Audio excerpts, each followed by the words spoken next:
এ গরিব আফসোস করে লাভ নাই, লাভ নাই। নবীজি দিনের পর দিন না খেয়ে পেটের মধ্যে পাথর বাঁধছিল আল্লাহর গোলাম। নবীজি যদি আল্লাহর দরবারে দোয়া করতেন, আল্লাহ আমি ক্ষুধার যন্ত্রণা সহ্য করতে পারি না, খাবার দাও, আল্লাহ দিতেন কিনা? নবীজি একবার দিনের দাওয়াত দিয়া বাড়ির দিকে রওনা হন। প্রতিমধ্যে ফাতেমার বাড়িতে ঢুকে গেছেন। ডাক দিছেন, মা গো দরজা খোলো, হাসানকে দেখবো, হোসেনকে দেখবো। না, কোনো জবাব নাই। আবার ডাক দিলেন, ফাতেমা দরজা খোলো, কোনো জবাব নাই। এবার নবীজি ডাক দিলেন, মা গো কি অন্যায় করলাম রে মা, দরজা খোল মা, দরজা খোল। এবার ফাতেমা ভিতর থেকে কান্না জড়িত কণ্ঠে ডাক দিয়া বলে, বাবা ও বাবা, তুমি তো অন্যায় করতে পারো না, তুমি তো রাহমাতুল লিল আলামিন, সাইয়্যিদুল মুরসালিন।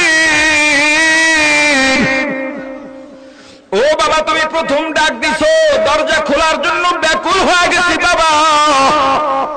আমি আইসা দরজার কিনারে দাঁড়ায় গেছি, কারণ অনেকদিন পর্যন্ত তোমাকে দেখি না।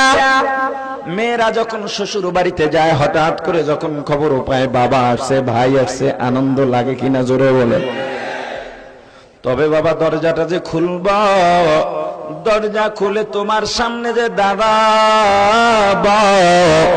দাঁড়ানোর মতো পর্যাপ্ত পরিমাণে বস্ত্র আমার পরিধানে নাই। এ পর্দানের মা শোন, মা শোন, নবীজির পরিবারের কেমন অবস্থা। নবীজির কাঁধের মধ্যে একটা বাড়তি চাদর ঝুলানো ছিল।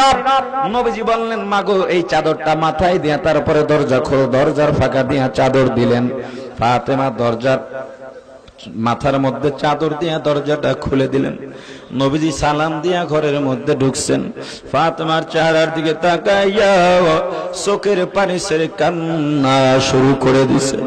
ফাতেমা ডাক দিয়া বলে, বাবা কেন কান্দো? নবীজি ডাক দিয়া বলেন, মা তোর চেহারাটা শুকনা কেন? চক্ষু দুইটা গর্তের মধ্যে ঢুকে গেছে কেন রে মা? এ মা কয়দিন পর্যন্ত খাবার পাও নাই?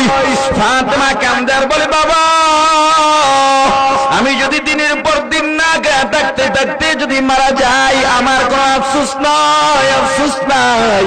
কিন্তু তোমার কলিজার টুকরা আমার বুকের ধর হাসান হোসেন 3 দিন পর্যন্ত খাবার না পাইয়া আজকে আমার পা জড়াইয়া কান্দার বলে, মা গো